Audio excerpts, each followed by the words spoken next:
I am going to introduce Tom Tutor, who I have known for a long time, and I know he's from Mississippi, and I know there's other people from Mississippi, but I had no idea about the contingent going to Mississippi. So I am thrilled to see everybody here. I think what we'll do, and this is up to Tom, is if everybody can mute yourself, um, then there won't be any background noise. And then if when Tom would like you to speak, or if you have something to say, you can either unmute yourself or raise your hand, or whatever you do. But if the rest of us are muted, then we won't be interrupting. With that, I would like to welcome Tom and his crew. Take it away. Just one other technical detail. If you do want to just interject a comment or ask a question or something, you can always just hold down the space bar and that will temporarily unmute you. All right. So Melissa approached me and asked if I'd talk about how I came to Islesboro. But I replied a bigger and better story was the migration from Mississippi to Islesboro and Islesboro to Mississippi. Most of my neighbors here on the island know me as the retired math teacher, and I either taught you or your children. But before that, I was a woodworker. And at 26, I originally found my way to the island. So with help from my friends that are scattered across the country right now, all here via Zoom, we're going to tell a wandering tale. And if you'll be patient with all the tangents, hopefully the story will come together. All right, let me admit Rodney Maupin, who's in, good, he's in here now, okay. All right. Where's Rodney Maupin? We've got too many people seeing at one time. So in the winter of 76, 77, I was living in Oxford, Mississippi. I'd stumbled down a checkered academic path at Ole Miss, wandering into a double major of English and mathematics. My stint at Ole Miss included a break of 2 years in the Army, serving as a meteorologist in Panama. Finally, I did graduate. I had entertained vague ideas of teaching or going to law school. I even took the GRE. But instead, I settled into a cheap rent in a sharecropper's house with no electricity or running water outside of Oxford. I had a buddy, Tom Howarth, with the desire to be a woodworker. And we began to make bookshelves on the back porch for family members. And when that limited market dried up, our business fizzled. We were done. Tom first got a job in a cabinet shop in town in Oxford. And after a few weeks, I followed. And we stapled together plywood cabinets and learned a small amount of skill with woodworking. About that same time, two other friends from college, Don Davidson and Jan Scarborough, had graduated a couple of years before. And they had migrated to the West Coast and found there that if you knew which end of a screwdriver to hold, you were an accomplished carpenter. And they worked successfully in Oakland for some time.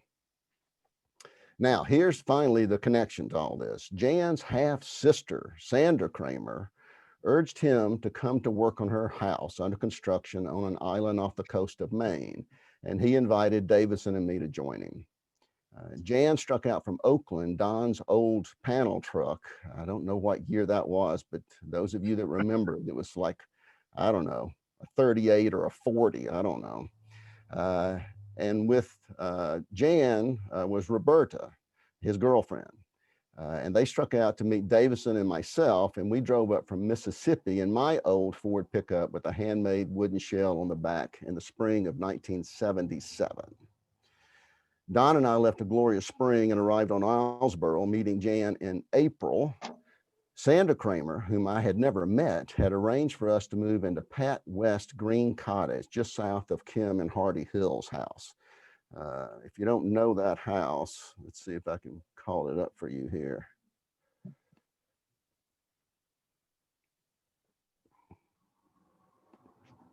This is the house we moved into. I love that house. You remember this little place? So the four of us, Don and Jan and I and Roberta, moved into that house.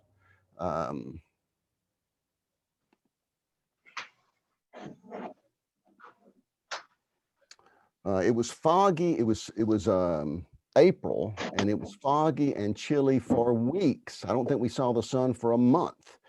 Our initial work consisted of applying cedar sidewall shingles to the already closed-in structure down on Pendleton Point.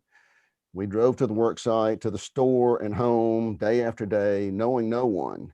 At the Green Cottage, we listened to the radio for entertainment, burned wood in the fireplace, and barely stayed warm. Once the exterior of the Kramer house was complete, we began work on the interior. And let me show you which house we're talking about here.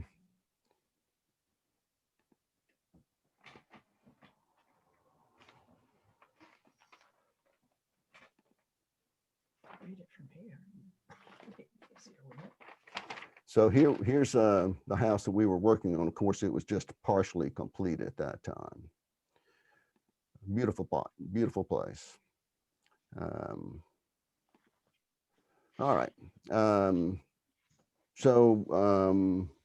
With my history in the hack cabinet shop in Oxford, I was given the task of building cabinets and staircases in the house, and I was patently unqualified for the job. Thankfully, Earl Durkee was the lead carpenter, and he knew what he was doing, even if I or Jan or Don didn't. I was making more money than I ever had, working 40 to 50 hours a week at $8 or $10 an hour. We thought we were kings. So anyway, about that time, another Jan Linton, was also on that carpentry crew of the Kramer house. He had landed on Islesboro recently, traveling from Alaska with his girlfriend, Sue Hatch. So those of us from Mississippi saw Sue infrequently. She was aloof and self-contained, and we didn't know her relationship with Linton was in its death throes. But later she showed her the construction of the Kramer landscape and was around more. That was particularly the next summer. I do remember visiting Sue and Jan Linton one evening at their rental down on the shore behind the Ellis's house. There's a little cottage down there. None of the rest of us, Jan and Don and Roberta, had any social life beyond just the four of us in the house. But then Memorial Day arrived. The fog lifted, the pub opened, and our lives changed overnight. That first Saturday night, the pub, the three guys from Mississippi showed we could dance and drink beer with anyone. It didn't hurt that Davison was built, had curly blonde hair, and was a good facsimile of a Greek god. So when we showed up the next day, Sunday afternoon, for the softball game at Matty Dodge's Field, a cooler in the back of the pickup with ice, gin, tonic, and lemons, and Don took off his shirt, we were welcomed into the community.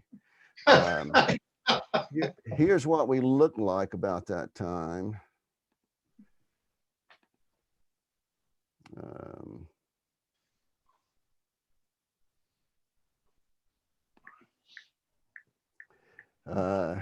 And I don't look like that anymore, and I suspect Davison doesn't either. Oops, I got to share my screen. Sorry. You're not seeing what I'm seeing. Hang on a second. He does look like. Here we go. Okay. Here we go. And we found out that whole idea of playing softball was an amazing phenomena here on Islesboro during those days. And here is what that crowd looked like.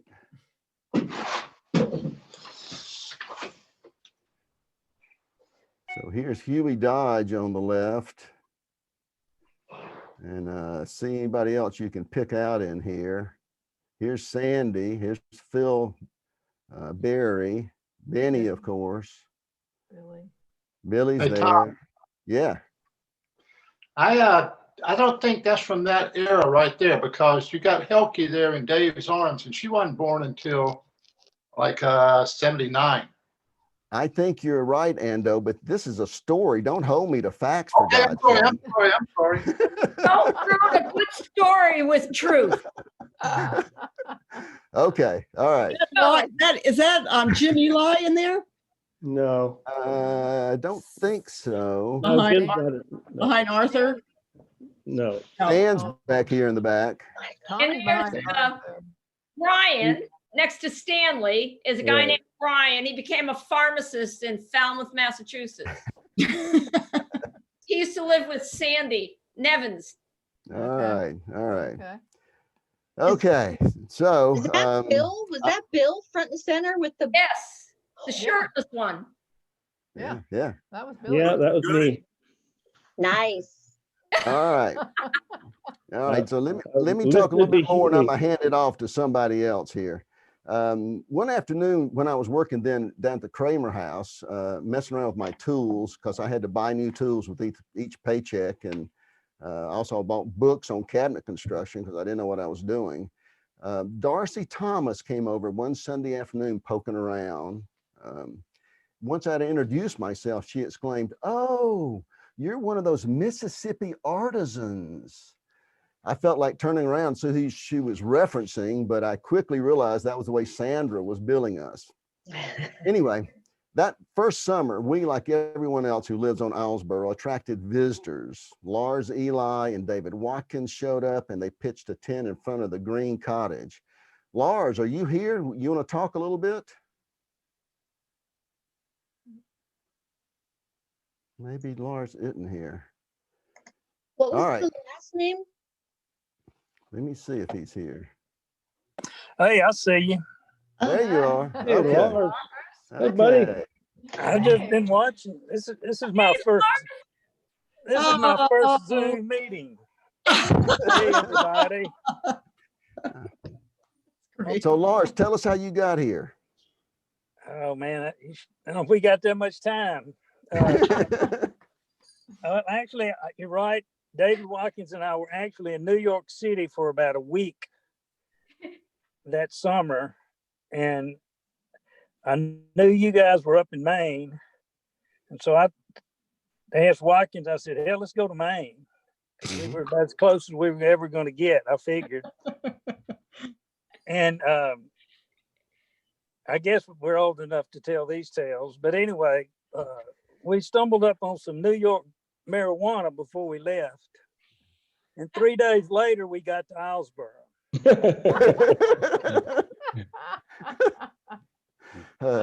And I know it can't be more than 2 or 3 hours. I don't know, but it took us that long. But anyway, and the rest of it's history, so to speak. It was Lars, are you in your car? Yeah, I'm in my truck. I'm actually parked down on the driveway. That's the best internet I can get. There you go. I mean, I actually could go in the house, but Louise is there and Kay's there, and everybody's working remotely from the house, and I don't have any place to hide anymore. So All right, come well, out here. let me tell you a little about Lars. Lars and I were friends from college. In fact, I'd known Lars' brother, Jim, even longer than Lars. And at one time I had a crush on their sister, Mary Hartwell.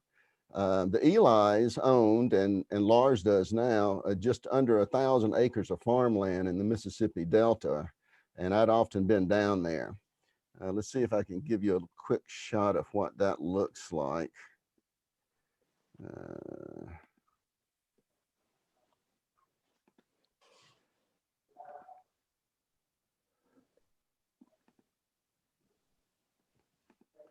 So this is what Mississippi looks like in the summertime when the early summer, the cotton's not up very high. This cotton that's about knee high here will get up to shoulder high later in the summer. So they've got a lovely place there. And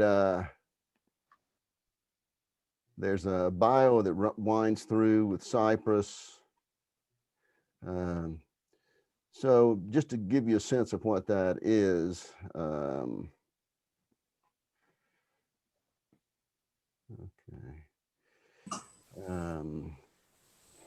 their land looks different than what lies around it. Most of the land in the Delta has been adapted for large scale farming, and there's some open fields that are 100 acres or more.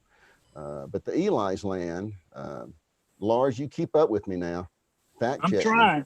It was bought by Lars and Jim's grandfather, and it never been scalped that way. So they have modest area fields bounded by fence rows of blackberry and other kind of brambles, great habitat for quail and rabbit. Some of their land was in cotton, but other plots were pasture for cows. They had sheep for a while. Natural bio works through, you saw some of those cypress that are there, and there are native pecans along the borders of that cypress. It's a working farm, carrying the name, one might say the burden now of Peacock Plantation. Before We the got rid of that. It's the Peacock place now. The Peacock Place, okay, that's better. Before the Oh. Industrial Revolution led to mechanization of farming there in the 20s and 30s, 40 families had lived and worked on that property. But in 1970, Mr. Eli, his sons, and 2 hired hands did everything. Let me give you a couple of other pictures from there. Tom, can you hear me? Yeah, Can I say hello to Lars right quick? please go right ahead, Winston. Lars, this is Winston Cameron. I haven't seen you since about the mid 70s. And you look like your dad. I've heard that. I've heard that. We used to have some great times up there on the weekends, though. I would come up. I was in med school then. I'd come up there, and those weekends were incredible at Peacock. Yeah. Well, Yes, you know, I'm gonna take this opportunity to invite everyone. We're kind of due a visit from somebody from Maine. You know, Yeah. haven't been here in a while. I know it's with COVID. Billy was here the last, I think. But we would love to have y'all come. Yeah. But let's go. I wanted to show a couple of the shots of there, but Well, I've you kind of just got lost Lisa them. in the middle I know. Thank you, Here Lars. we go. You're welcome, Eileen. So We'll be down. You know that. Yeah, Janet and Angela and I will come down. What about Virginia? I can't. Well, yeah, you might as well make it to all of you. I Okay. know. Well, We you know, ain't gonna. We ain't gonna talk about that trip. yeah, that's up next. That's- That's coming next. All right, so I wanted to introduce Lars and show you that because so many of the people from here have ended up going to Mississippi, and the Peacock Place was their destination. Oh, by the way, Winston, who just chimed in a minute ago to speak to Lars, was my best friend in high school, and we're still in touch. And he's in Winchester, Virginia right now. All right, so later that summer, Ando arrived and came to see me. Ando, tell us how you got here. Well, let's see. Okay. Can you hear me? Yeah. Yeah. Okay, so the winter before, this was 1978, so the winter of 77, Tom was at Peacock. There's a big party at Peacock, a New Year's Eve party, and it's probably the biggest party in the Delta on New Year's Eve, or maybe in the whole state. But I was down there, and there's a couple of guys from Maine who were there. That was Billy Boardman and David Pendleton, and so I met them, and at the time I was about to move to North Carolina the following summer. I wanted to play music for a living, and Billy said, "Yeah, you ought to come to Maine. You'll like it. Come visit." And I didn't think anything about it. But later the next summer, Lars and Don Davison started twisting my arm and said, "Man," I remember Don Davison said, if you don't go spend an August on Islesboro, you're just never forgive yourself. It's the best thing in the world." And so finally I said, okay. So I drove up there. And when I got off the ferry, it was a Saturday morning. And I got off the ferry, and I started driving up, and I didn't know what to do. I was completely, I didn't have any idea what to do. Did anybody know I was coming that I knew of? And I didn't know really how to find anybody, but I didn't really mind. But at a picnic table, David Pendleton and Billy Boardman were sitting at a picnic table, and Billy Boardman saw me and jumped up and yelled, "Hey, Ando!" And I stopped, and they got in the car in my truck with me, and they said, welcome to Islesboro. Let's take a ride around the head. And we took a ride around the head. I had some marijuana, and we smoked a joint. And it was a really enjoyable ride around the head. My first trip around the head, my first trip to Islesboro. And we're driving back down Island, and Billy said, let's go by the pub. We could probably clean up after last night, and through our work, we could get ourselves a beer, because we thought it might be good after smoking that pot. We thought it might be a good idea to drink a beer. So we went to this pub, and of course I'd never been there. And we walk around to the back, and Billy opens up a window in the back, and we crawl in the window. And we start picking up plastic cups from the night before, and we sweep up and we get all that done, and then we sit down at the bar and pour ourselves a draft beer. And about that time, Dave Mahan, now everybody knows him as Shake now, but at that point it was Dave Mahan, walks in the back door, and Billy says, "Hey, Shake, we cleaned up the bar, so we're getting ourselves a beer for pay." And Dave says, "Great." And Billy said, "This is Ando. He's from Mississippi. He plays guitar." And Shake looked at me and says, "You want a gig tomorrow night?" I said, "Yeah." And that's kind of the story of my beginning in Islesboro. I had a gig the next night, and in a short time, they let me play on the softball team, which was great. I got to catch Tom Tutor, who was an ace pitcher at that time. And it's possibly, well, it's not possibly, it's the best thing I ever did, was to go to Maine.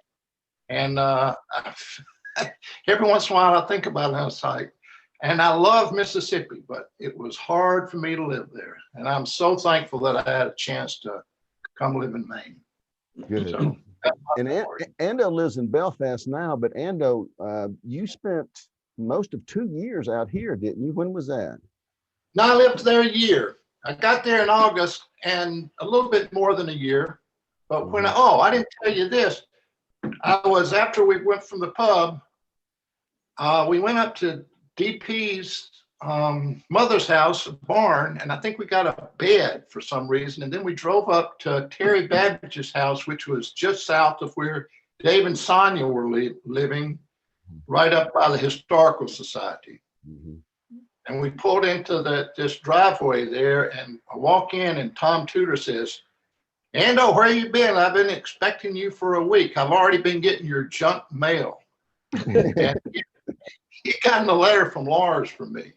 And so anyway, that's how, and he said, "I need you to live here because I just rented this place and I need roommates." And so that was everything I needed was right within the first 2 or 3 hours. I got everything I needed, and That's it was great. All right, so some of that same time, and again, I'm not got the right time sequence here. That first fall, my Jan and Davison left, and Jan and Roberta were planning a wedding in Mississippi for that fall. And a contingent from Islesboro went down. And Eileen, you want to tell us about that? Delta to the Delta. Hey, Steve. Eileen, we can't hear you. You trying to unmute yourself and So we got invited to the wedding, and Angela had a Delta 88 that she inherited from her father. Mhm. And so Virginia and Angela and Janet and myself thought it would be a great idea. We'd become pals with Roberta. She wanted us to go, and I don't have full recollection of the trip. Janet and Angela can fill in by blanks, but I'm not sure if we ended up in the plan. Yeah, so we ended up at the Eli's, staying with Jim and Lars. And before we went to Natchez, the wedding was in Natchez. And then I learned that, I guess, talking to Janet on Sunday, I guess Don Davidson was with us. And not only did we go to the wedding, but we also went to the honeymoon. We went along with Janet and Roberta to New Orleans, and we stayed in the honeymoon suite with Janet and Roberta. But we had it was great. Bubba and Mrs. Eli were wonderful. As I had said to Tom in an email, they've got these 4 women coming down from Maine to, and staying in the house with their 2 sons. And I think it seems like someone else was staying in the house. I'm not quite sure, but there it is. Don, look at Don donning his chaps, Great picture. But I also happened to be in, Lisa and I were also at that New Year's Eve party at Peacock Plantation.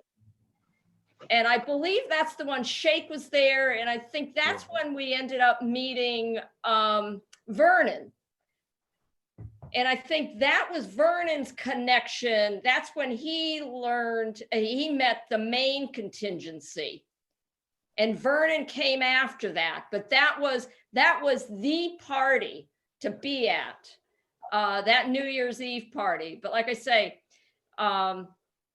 because Lisa and Cindy and myself had gone down to Mississippi to have Christmas with Mary D., their mother, and to see Mac Cheney, who is also a Mississippi friend that ended up in Maine at one point, and I'll tell that at a different time. But so Mac was in med school, and he had this bright idea that we could come down and make some money by selling lobsters.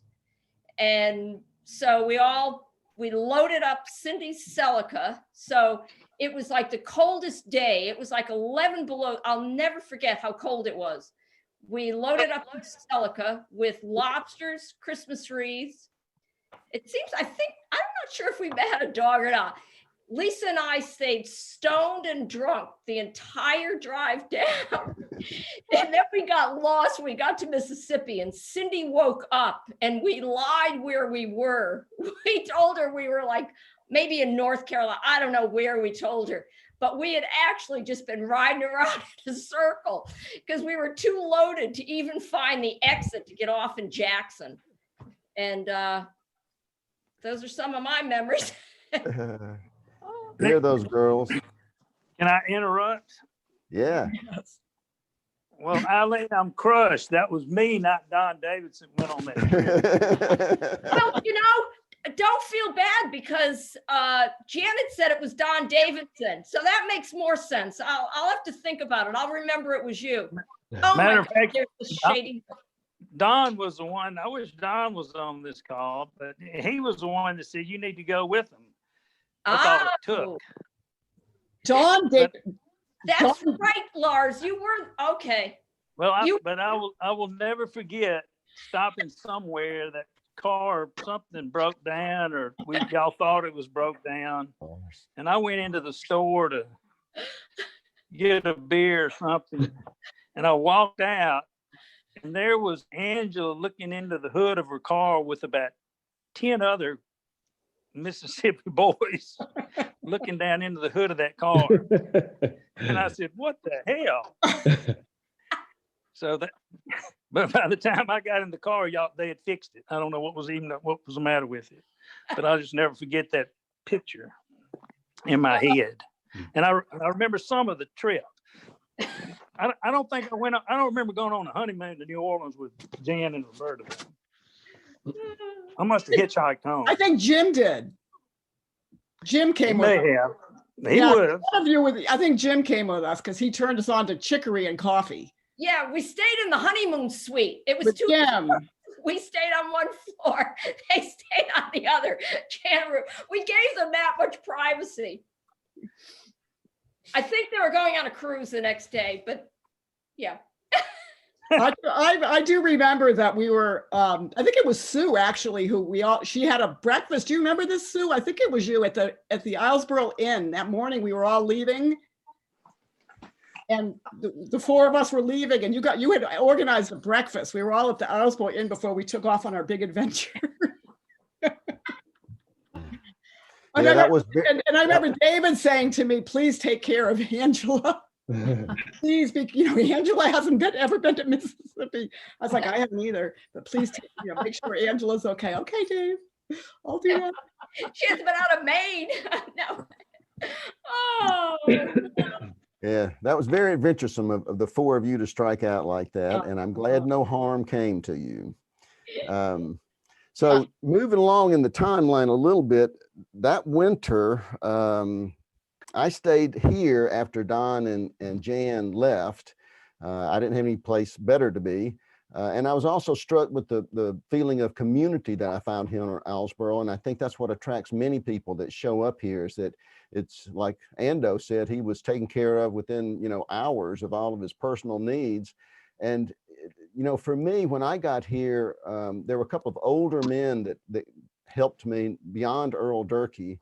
Tiny Creelman helped me some, and Lee McCorson helped me, and that was remarkable that they would take in a Mississippi boy that they didn't know at all and assist me in trying to become some sort of woodworker. So that winter, I moved into Kay Mitchell's house down in Dark Harbor, where Kay's sister Ruthie and Grayson Hartley lived later. And all that winter, I skied to work, since the only people living south of the village were Burr Mitchell, Ralph Gray, and Mary Christie. And the road was never bare that entire snowy winter. And I had never lived with snow at all before. So we had a great community of young people here that winter. If y'all remember, there were plenty of unattached males and females. We opened up the pub for a Aries party in April. There was still snow piled in the parking lot. And that winter sometime, another Mississippian, Carol Condon, arrived and stayed for years. And Carol's online, and let's let her tell us about how she got here. How do I get a big picture like you have? Hi, You're Carol. okay. Hey, y'all. How do I get where Eileen is? There's a big picture of her. I don't know how to do this. It gets big when you talk. Oh, you can see. Yeah, you're big. Yeah, Oh, you're looking big, babe. okay. Tommy told me to keep this under 3 minutes and I didn't quite make it, but it's less than 5. So I am Carol Condon, not Congdon, Tommy. Yeah. And here I go. October 1977. College was over and Elvis was dead. My plan was to go to California by way of Canada, but instead I landed on a little island in Penobscot Bay. I have this Invisalign, and so I talk like this sometimes. I heard my college backgammon buddy, Tommy Tutor, was living there, but didn't have much information beyond that, like phone number, address. Fortunately, I caught the last ferry on the Governor Muskie. I found Pendleton and Coffin, the store, and asked where I might find Tommy. Jack Coffin told me to head south. After several tense minutes, I saw that beat up old moldy, goldish, brownish pickup truck, the one with the brick for an emergency brake, and Tommy. I rolled down my window and stuck out my head and said, "Hey!" I thought he was going to have a wreck. I discovered a cache of interesting, intelligent, talented, and wonderful young people there. It was a magical time in my life where all the right people were there at the right time. My 3 or 4 days visit turned into 3.5 years. I was folded into the group, who all talked in a similar but different way than my Southern drawl. Before long, I was saying, "Hey up," and pack the car. And they were saying, "Y'all," and light the fire. I lived at the Kramer's house cleaning up after the workmen until the onset of winter. Then I stayed at Buffy Hook's house, which had no heat. After that, I moved into Tommy's guest room at Kay's. I can't name the places I lived, all the places I lived, but the tally is 13, including my car, a cabin with no water and no electricity in the middle of an alder swamp, and finally, the Jap house. We had many great dinner parties and some without dinner. A good party could earn the host or hostess a bit of mad money on the recycling. On Sundays, when the weather got warmer, Angela, Virginia, Missy Hatch, and I went around picking up people's garbage, singing Jerry Jeff Walker songs, drinking beer, and throwing bottles at the dump. I was at loose ends, cleaning houses, living on food stamps, with which you could buy a fine bottle of Paisano at the store, when my fortune changed. Mary Christie Nickerson, who lived there year-round, needed someone to cook for her summer people dinner parties. I told her I didn't know much about cooking, but was willing to learn. She said that was fine. She didn't know how to cook either, but knew how the finished product should be. Between her knowledge of fine dining, the joy of cooking, Julia Child, and a bit of undiscovered natural talent, I learned to be a good chef. Ultimately, I moved upstairs in the Jap house and took on more responsibilities, but still had time to go to the pub after dinner was over. In the winter of 1980, Mary Christie developed congestive heart failure, had several strokes, and died in March '81. I took care of her during this time with some help from Lydia Pendleton. After her death, I stayed on at the Jap house until the estate was settled. In June, I moved to France and became an au pair for the children of the president of Remy Martin Cognac. Over time, I had become great friends with Mary Christie's daughter, Ruthie James, who also lived all year on the island. I continued to return to Islesboro many times over the next 30 years to see Ruthie and all my Down East friends. I still consider Sue Hatch, hi hon, to be one of my dearest friends. I have a big place in my heart for Islesboro. There, I morphed from a girl into a young woman. That's all. Great. Thanks, Carol. That's lovely. Lovely. Carol's in Oxford, Mississippi right now. And I have a house. Mhm. Good. Carol, I loved your hospitality when you stayed at the Kramer's house. I ended up living there with you for months. Well, see, I couldn't really remember. When I moved to, then you and I moved to Hooks. We stayed with Buffy. There was no, It was so freaking cold. The water would freeze that I took up overnight. It would freeze by my bedside. Yeah, we had great parties there. And then Tom ruined it because he'd come in the morning and, you know, he was there to work and do something because he was going to make money. I learned to sleep through the table saw at 7 Oh, yes, yes. Yeah. It was, I mean, I had lived across from a fire station in college and I just didn't hear noises. I know everyone stayed at the Kramers at one time or another. Yeah. I actually lived there for a while too when it was still under construction, but mostly I finished. think I know we were there at the same time in the house at the sleeping. One of my favorite Islesboro memories is at the Kramer house. And that first year that I was there, we had a big Thanksgiving meal there. Yeah. And I think there was like about 20 people that went to that. I don't know who all remembers, but I know that Lisa and Bill were there. And I think Tom and Sue were there. So anyway, that was the fall of 78. That's right. I was there. All right. Yeah, you were there, Carol. All right. Yes, All right. Let's try to move on down the timeline here a little bit. That next summer, Jan and Don came back for a visit. And I think that's when Cindy showed up with Don. Cindy, are you online? Can you tell us about that?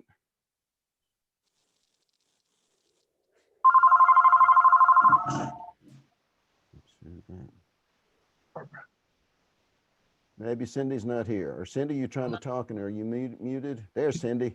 She's Unmute yourself. Mark. Okay. I was Cindy? gonna say I don't know how to talk. Is that me? Okay, you got it now. Go.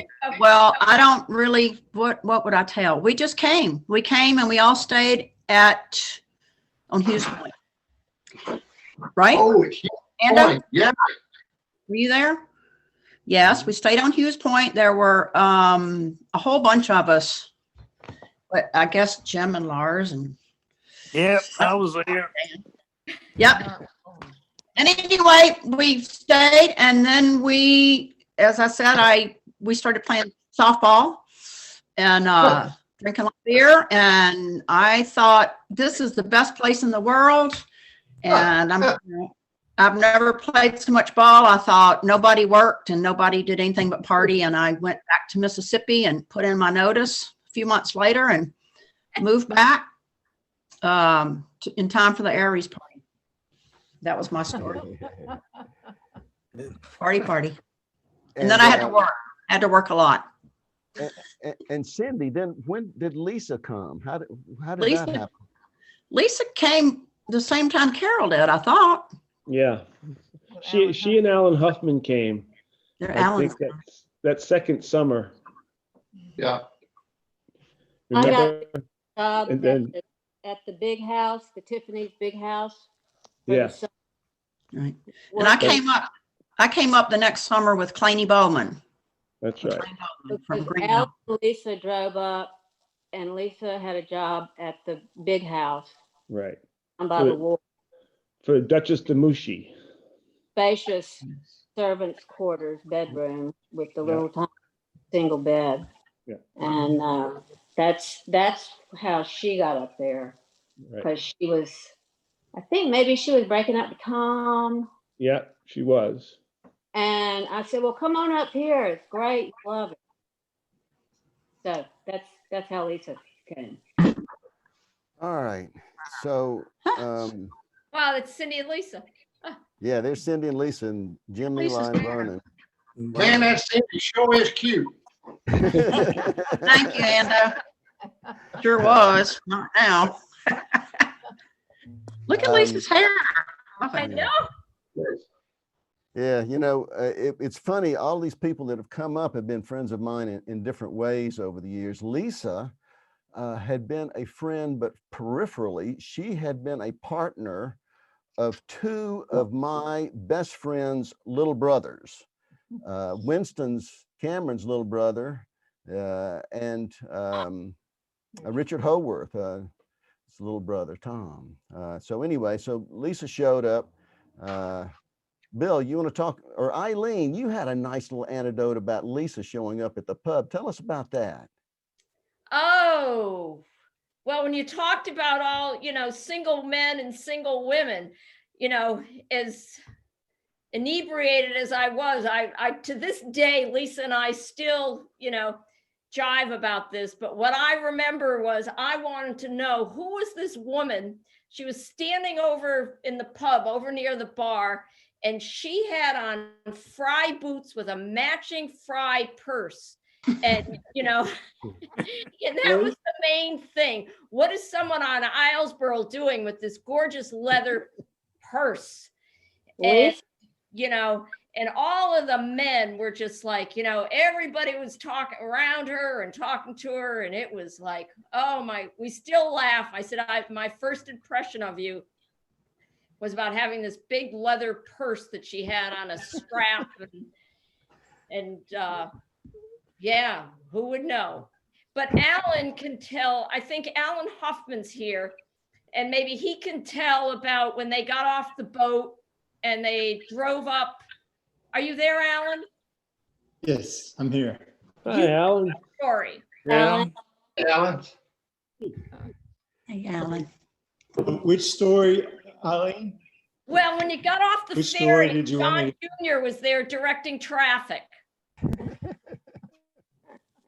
I don't remember that story. Oh, I'll tell you one thing though, and if you will prompt me, I probably will remember. But I wanted to back up just a second and explain how the whole thing came about. That Lisa came there. At that time, I was living in Jackson as was Lisa, and I knew Tom from Ole Miss, and we had been in communication, and he was saying he was on this island off the coast of Maine and I should come up there. And I thought, oh, that sounds really great, but it's just an idea. So I was at a party in Jackson and I saw Lisa, who I really didn't know very well. We just had mutual friends, really. And we started talking at the party, and Lisa said, somehow we arrived at the fact that she also had a friend that lived on an island who was Carol off the coast of Maine.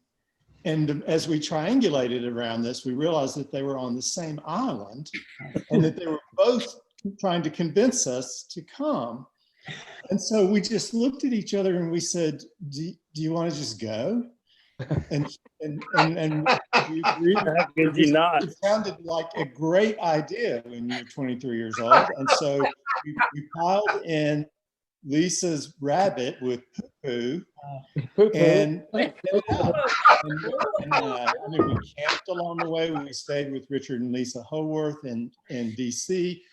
And then we made our way to Islesboro, and I have no idea what happened after we got off the ferry. Well, I know Really what happened, Alan. Y'all went to the pub, and this was a secret game I played with people who came up from Mississippi, and y'all were my trial run. Is that beer in Mississippi at the time was 3.5% alcohol. Right. In Maine, it was 5 or 6% alcohol. And my friends from Mississippi were used to drinking, 6 or 8, 10 beers and, catching a little buzz. But I didn't tell them, and they would come staggering up to me and say, oh, shit, man, I'm so drunk. And I would just laugh and laugh and laugh and say, well, it just must be the travel. But I had such a fun time getting those people so drunk. And finally I fessed up and said, well, the beer is twice as potent here as it was in Mississippi. So get used to it. I do remember that. And then Lisa got the job with then Princess Joan. And is that right? Princess Joan, Yeah. Was that her? Yeah. And I got a job as a bartender at the pub from Shape. And so that was, I guess, the summer of 78. Is that right? I think it was 78. Yeah.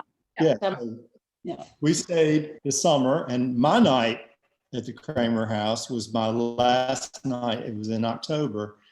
I spent the night in the Kramer house, and then Lisa drove me to New Hampshire because I was going to walk home or something. I don't know, starting on the Appalachian. And I left, and she stayed. And the whole Billy thing happened. So Hey, Bill, that's your what name- I had. Hello? Thank you, Alan. And you're in Mississippi right now?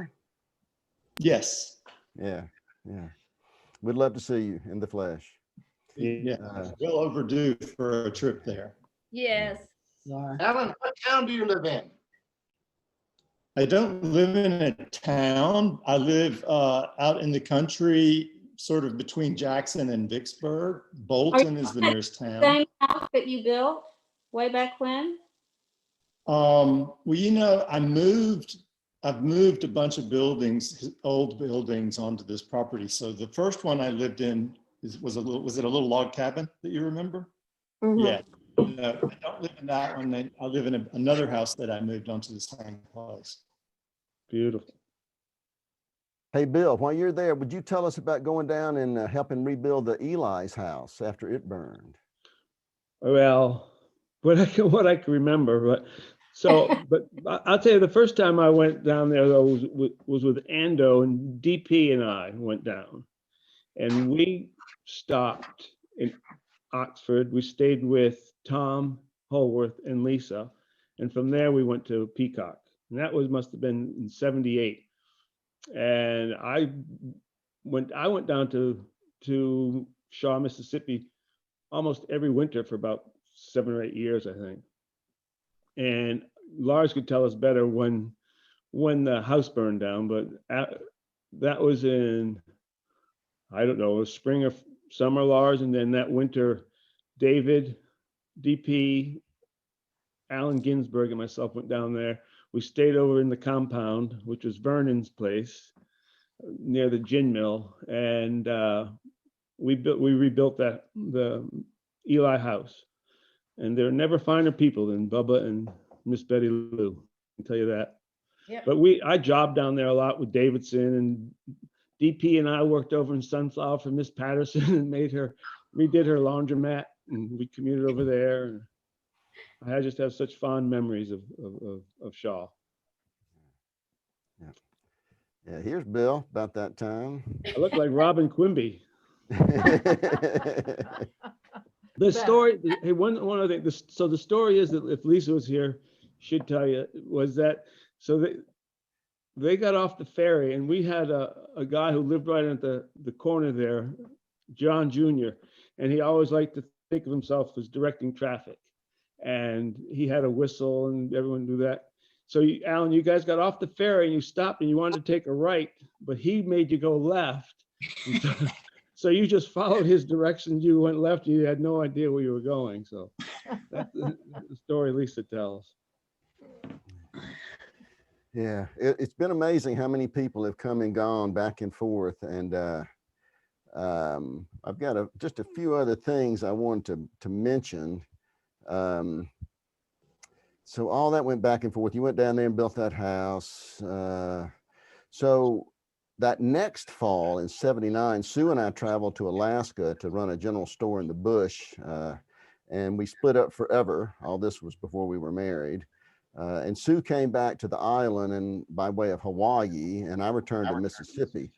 And Sue has thanked me with rolling eyes many times for sending two other friends up to her that year, Vernon Pleasant and Chuck Webb.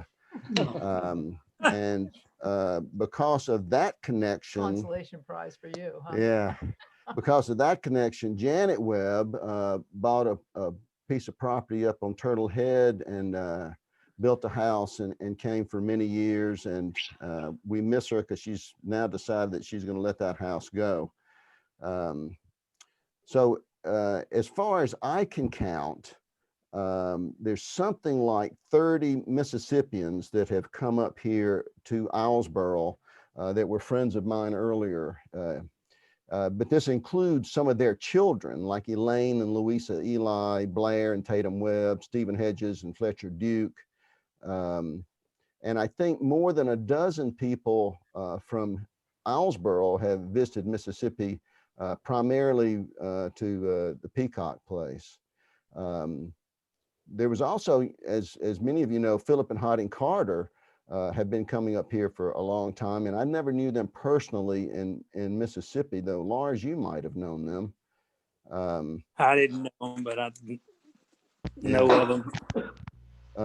So it's been an amazing migration back and forth.